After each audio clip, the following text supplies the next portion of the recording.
ذكر وموعظة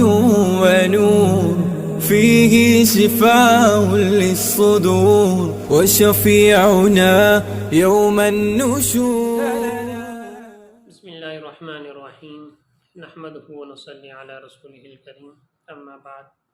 فاعوذ باللہ من الشیطان الرجیم بسم اللہ الرحمن الرحیم تبارک الذی بیدہ الملک وهو علی کل شیء قدیر. صدق اللہ العظیم. آج ہماری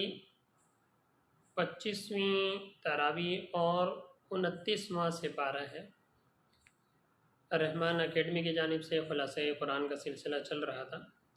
آج 29ویں سپارے میں سورہ ملک، سورہ قلم، سورۃ الحاقہ، سورۃ المعارج، سورہ نوح، سورہ جن، سورہ مزمل، مدثر، سورۃ القیامہ، سورۃ الدہر اور سورہ مرسلات پر مشتمل.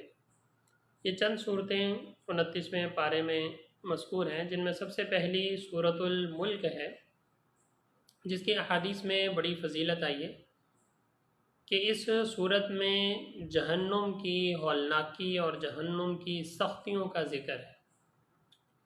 حضور صلی اللہ علیہ وسلم نے فرمایا کہ قرآن مجید کی ایک صورت ہے جس کی 30 آیات ہیں، یہ انسان کو قبر کے عذاب سے بچانے والی ہے. اور وہ کون سی صورت ہے؟ یہی سورۃ الملک ہے کہ جو شخص روزانہ سورہ ملک کی تلاوت کرے، رات کو کر لے، مغرب کے بعد کر لے، تو یہ صورت انسان کو قبر میں عذاب سے بچائے گی، دفاع کرے گی انسان کا. تو اس وجہ سے بزرگوں نے فرمایا کہ اس صورت کو روزانہ پڑھنے کا اہتمام کرنا چاہیے، کہ جب ہم اس کو اہتمام سے پڑھتے رہیں گے تو انشاءاللہ امید ہے کہ انسان جہنم کے عذاب سے، قبر کی عذاب سے اللہ تعالی ہماری حفاظت فرمائے. اور اس صورت میں زیادہ تر جہنم کی ہولناکی کا، جہنم کی سختیوں کا ذکر ہے کہ جب قیامت کے دن جہنمیوں کو جہنم کے قریب لے کے جایا جائے گا تو جہنم اتنی زور سے دھکے گی، اتنی زور سے آواز آئے گی، اتنی زور اس میں شدت ہوگی عذاب کی کہ یوں محسوس ہوگا کہ شاید جہنم پھٹ جائے گی. اور جب ان کافروں کو لایا جائے گا اور فرشتے پوچھیں گے ان سے، ان کو جہنم میں ڈالنے کی تیاری کی جا رہی ہوگی کہ تمہیں کیوں جہنم میں ڈالا جا رہا ہے، تو اس ٹائم یہ کافر کہیں گے کہ ہمارے پاس اللہ کے پیغمبر آئے تھے، اللہ کے رسول آئے تھے اور انہوں نے ہمیں سیدھے راستے کی طرف بلایا تھا، قیامت سے ڈرایا تھا، لیکن ہم نے ان کی تکذیب کی، ہم نے ان پیغمبروں کی باتوں کو نہیں مانا، جس کی وجہ سے اللہ نے ہمیں اس عذاب میں کیا کیا ہے؟ مبتلا کیا ہے. تو پھر وہ فرشتے ان لوگوں کو جہنم کے اندر ڈال دیں گے. تو یہ سورۃ الملک جو ہے، اس میں جہنم کی ہولناکی کا اللہ تعالیٰ نے ذکر فرمایا. اس کے بعد سورۃ القلم ہے، نون والقلم وما یسطرون، کہ یہاں اللہ تعالیٰ نے قلم کی قسم کھائی ہے. اور اس قلم سے مراد کون سا قلم ہے؟ جو تقدیر کا قلم ہے. کہ روایت میں آتا ہے کہ اللہ تعالیٰ نے سب سے پہلے قلم کو پیدا فرمایا. قلم کو پیدا فرمانے کے بعد پھر اس سے کہا کہ لکھو. اس نے کہا اللہ سے کہ میں کیا لکھوں؟ فرمایا کہ پوری دنیا میں جتنے بھی لوگ، انسان، جنات آنے والے ہیں، سب کی تقدیر کو لکھو. تقدیر کا مطلب کہ کون آدمی کس دن پیدا ہوگا، وہ دنیا میں کیا کرے گا، کس طریقے سے اس کی زندگی گزرے گی، کتنا اس کا رزق لکھا ہوگا، کتنی وہ زندگی پائے گا، کب اس کا انتقال ہوگا، کب ہوگا، پورا تفصیل سے لکھو. تو قلم نے اس ٹائم لوح محفوظ میں یہ ساری تقدیروں کو، ہر شخص کی تقدیر کو لوح محفوظ میں لکھ دی. اس کے پھر کئی ہزاروں سال بعد جا کے اللہ تعالیٰ نے اس زمین کو وجود بخشا اور یہاں انسانوں کو اللہ تعالیٰ نے حضرت آدم علیہ السلام سے انسانوں کو اس دنیا میں بھیجا. تو یہاں قلم کا تذکرہ فرما کر اس کی قسم کھائی اور قلم کی اہمیت کو بیان فرمایا کہ چاہے یہ تقدیر کا قلم ہو، چاہے یہ عام قلم ہو جو کہ لکھنے کا ایک آلہ ہے، لکھنے کا ذریعہ ہے، کہ اس کی تعظیم ہے کہ اس سے لکھا جاتا ہے، تو اس وجہ سے آلات علم کا بھی احترام کرنا ضروری ہے۔ اس کے بعد سورۃ الحاقہ ہے، جس میں قیامت کا تذکرہ اللہ تعالیٰ نے تفصیل سے بیان فرمایا ہے، اور اس میں لوگوں کے احوال کو بیان فرمایا کہ جب قیامت کے دن حشر برپا ہوگا، حساب لیا جائے گا، تو اس وقت جن لوگوں کے اعمال اچھے ہوں گے، جنہوں نے اللہ کی مرضی کے مطابق زندگی گزاری ہوگی، ان کا نامہ اعمال جب اللہ تعالیٰ دہنے ہاتھ میں دیں گے تو اس وقت وہ سب کو دکھاتا پھرے گا کہ دیکھو یہ میرا نامہ اعمال ہے، اللہ تعالیٰ نے مجھے سیدھے ہاتھ میں دیا، میری بخشش کا فیصلہ فرما دیا۔ تو یہ شخص سب کو دکھاتا پھرے گا، جس طرح کبھی رزلٹ اناؤنس ہوتا ہے کہ جب کسی بچے کا، کسی بھی انسان کا کوئی رزلٹ آتا ہے، کوئی نتیجہ آتا ہے، تو وہ سب کو دکھاتا پھرتا ہے، دیکھو میرے اتنے نمبر آئے، دیکھو میرا یہ گریڈ آیا، دیکھو میں پاس ہو گیا، دیکھو مجھے اللہ نے اتنی عزت دی، تو سب کو دکھاتا پھرتا ہے۔ تو قیامت کے دن بھی جو نیک اعمال ہوں گے، نیک لوگ ہوں گے، وہ اپنا نامہ اعمال سب کو دکھاتے پھریں گے۔ اور اسی طرح ان کے مقابلے میں جو کافر لوگ ہوں گے یا جو گناہ گار لوگ ہوں گے، جن کا نامہ اعمال ان کے دہنے ہاتھ کی بجائے الٹے ہاتھ میں دیا جائے، اور روایت میں آتا ہے کہ پشت کے بل دیا جائے، یعنی جس طرح ہاتھ پیچھے مروڑا جاتا ہے نا، اس طرح ہاتھ مروڑ کے نامہ اعمال ان کو دیا جائے گا۔ اب وہ کسی کو دکھانے کے لائق نہیں ہوں گے، اور وہ یہ خواہش کریں گے کہ اس سے اچھا تھا کہ ہمیں نامہ اعمال ملتا ہی نہیں۔ ہم جس طرح انسان کہتا ہے نا، دنیا میں کوئی تکلیف آ جاتی ہے کہ یار اس سے اچھا تھا کہ بندہ مر ہی جائے، اس سے اچھا تھا کہ یار یہ نتیجہ آتا ہی نہیں، اس سے اچھا تھا کہ ہم امتحان ہی نہیں دیتے، اس طرح کی باتیں۔ تو اس ٹائم بھی یہ جو اشخاص ہوں گے، یہ جو کفار کی صورت میں یا گناہگاروں کی صورت میں، تو اس ٹائم یہ بھی حسرت کریں گے کہ یا لیتنی لم اوت کتابیہ، کاش کہ یہ نامہ اعمال ہمیں دیا ہی نہ جاتا، کہ آج ہمیں یہ نامہ اعمال دیا گیا ہے اور اتنی رسوائی سے دیا گیا ہے کہ جس میں ہمارے جہنم کا پروانہ لکھ دیا گیا ہے کہ ان کے لیے جہنم ہے، ان کو جہنم میں ڈال دیا جائے۔ تو اس صورت میں اللہ تعالیٰ نے ان دو قسم کے لوگوں کا تذکرہ فرمایا کہ جو اچھے لوگ ہیں ان کو اللہ تعالیٰ نامہ اعمال ان کے داہنے ہاتھ میں دیں گے، اور وہ سب کو عزت سے کیا کرتے پھریں گے، دکھاتے پھریں گے۔ اور جو گناہگار لوگ ہیں اللہ تعالیٰ ان کا جو اعمال نامہ ہے وہ الٹے ہاتھ میں دیں گے، اور وہ کسی کو منہ دکھانے کے لائق نہیں ہوں گے، اور یہ اس دن چاہیں گے کہ کاش یہ ہمیں دیا ہی نہیں جاتا، کاش کہ ہمارے سامنے اس طرح کی نوبت ہی نہ آتی۔ اس کے بعد اللہ تعالیٰ نے سورۃ المعارج، اس کے بعد اس میں اللہ تعالیٰ نے رشتہ داروں کا تذکرہ فرمایا کہ یہ جو رشتہ داریاں ہیں یہ صرف دنیا میں ہے، آخرت میں کوئی بھی رشتہ دار کسی دوسرے کے کام نہیں آئے گا۔ قیامت کے دن جب قیامت کا دن ہوگا، ہر طرف نفسی نفسی ہوگی، ہر انسان اپنی فکر میں ہوگا، تو اس ٹائم ہر انسان ڈرے گا اپنے رشتہ داروں سے بھی کہ کہیں ایسا نہ ہو کہ میرا کوئی بھائی آ جائے اور مجھے یہ کہے کہ ایک نیکی یار مجھے چاہیے، مجھے دے دو، کوئی میرا والد آ جائے، میری والدہ آ جائیں، کوئی میرا رشتہ دار آ جائے۔ تو ان چیزوں کا تذکرہ فرمایا کہ اس دن کوئی بھی کسی کا مددگار نہیں ہوگا، ہر شخص کو اپنی فکر لاحق ہو۔ لیکن یہ ان کا تذکرہ ہے کہ جو کہ دنیا میں نافرمان رہے، ان کے رشتہ داریوں میں ایسا ہوگا، وگرنہ جن کی رشتہ داریاں اچھی رہیں، جو نیک اعمال دنیا میں کرتے رہے، جب ان کو اللہ تعالیٰ جنت میں لے جائیں گے تو تب ان کی خواہش کو پورا بھی کیا جائے گا۔ وہ چاہیں گے کہ ہم اپنے فلاں رشتہ داروں سے ملیں، جس طرح کہ سورۃ القیامہ میں اس کا تذکرہ بھی آیا کہ ہم فلاں رشتہ دار سے جا کے ملیں، تو اللہ تعالیٰ جو نیچے کے لوگ، درجے کے لوگ ہوں گے، ان کو اللہ تعالیٰ یہ مقام دیں گے کہ وہ اوپر کے اپنے رشتہ داروں سے جا کے کیا کریں، ملاقات کریں۔ اس کے بعد سورۃ النوح آتی ہے۔ سورۃ النوح میں حضرت نوح علیہ السلام کا تذکرہ آیا، اس وجہ سے سورت کا نام بھی سورہ نوح رکھا گیا، کہ جس میں حضرت نوح علیہ السلام نے اپنی قوم کو جو سمجھایا، ان کو جا کے تبلیغ کی، اس کا اللہ تعالیٰ نے تذکرہ فرمایا، اور پھر انہوں نے عاجزی ظاہر فرمائی کہ میں نے ان کو اس طریقے سے سمجھایا، میں نے ان سے کہا کہ استغفروا ربکم انہ کان غفارا، کہ تم اپنے رب سے استغفار طلب کرو، تمہارا رب کیا ہے، بڑا معاف کرنے والا ہے۔ یرسل السماء علیکم مدرارا، کہ وہ تم پر آسمان سے کیا برسائے گا، بارش برسائے گا۔ اگر تم توبہ کر لو گے تو آسمان سے بارش برسے گی، ہریالی ہوگی، ہر طرف اللہ تعالیٰ رزق کی فراوانی کرے گا۔ وَيُمْدِدْكُمْ بِأَمْوَالٍ وَبَنِينَ، اور تمہارے مال میں اور تمہاری اولادوں میں کیا فرما دے گا، اضافہ فرما دے گا۔ وَيَجْعَلْ لَكُمْ جَنَّاتٍ، اور تمہارے لیے باغات اللہ تعالیٰ بنا دے گا، چاہے وہ دنیا میں ہو چاہے وہ آخرت میں ہو۔ وَيَجْعَلْ لَكُمْ أَنْهَارًا، اور تمہارے لیے نہریں بنا دے گا، چاہے وہ دنیا میں کسی شکل میں ہو یا آخرت میں جنت میں صورت میں ہو۔ تو اس سے بزرگوں نے، تو یہ حضرت نوح علیہ السلام نے اپنی عاجزی کا اظہار کرا کہ میں نے ان کو اس طریقے سے سمجھایا، ایسے سمجھایا، ایسے سمجھایا، لیکن میری ان لوگوں نے بات نہیں مانی، انہوں نے مجھے ہمیشہ کیا کیا، جھٹلایا، انہوں نے ہر طرح سے مجھے تکلیف دی، پریشانی دی، کسی نے بھی میری بات کو نہیں مانا۔ اور یہ نہیں کہ ایک دو دن کی بات ہے، حضرت نوح علیہ السلام 950 سال تک سمجھاتے تھے۔ ہم کسی کو ایک دفعہ سمجھائیں، دو دفعہ سمجھائیں، وہ بات نہ مانے تو ہم کہتے ہیں کہ یار یہ تو ہے ہی ایسا۔ نوح علیہ السلام نے 950 سال تک، دوسری آیات میں آتا ہے نا کہ 950 سال سے زیادہ تک تبلیغ کرتے ہیں۔ اس کے باوجود بھی جو ایمان لانے والے تھے وہ چند تھے، 81-82 افراد۔ اور پھر اللہ تعالیٰ نے نوح علیہ السلام کو حکم دیا کہ بھئی آپ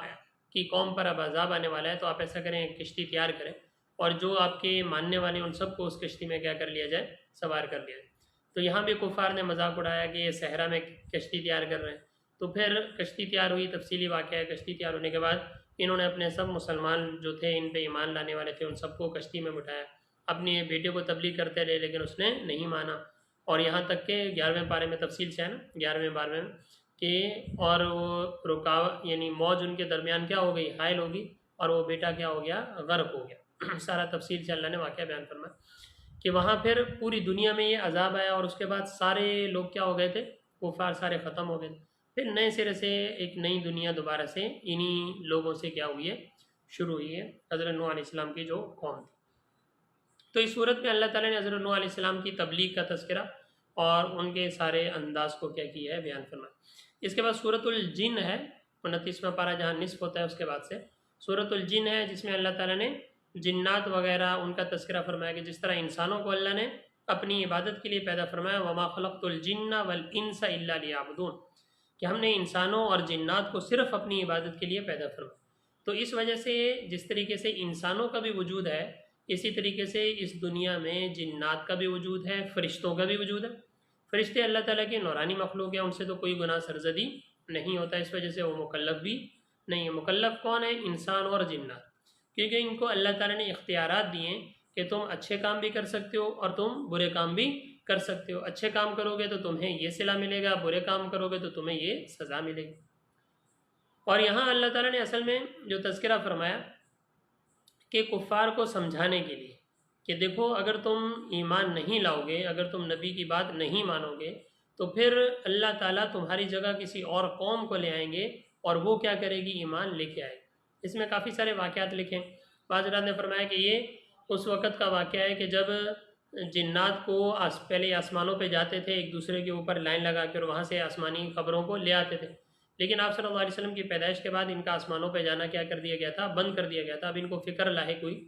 کہ دنیا میں کوئی تو واقعہ ایسا ہوا ہے کہ جس کی وجہ سے ہم پر کیا لگائی گئی ہے، پابندی لگائی گئی۔ تو انہوں نے پھر اپنے لوگوں کو کہا کہ دنیا میں ہر طرف پھیل جاؤ اور پتہ کرو کہ کیا واقعہ رونما ہو۔ تو آپ صلی اللہ علیہ وسلم جب یہ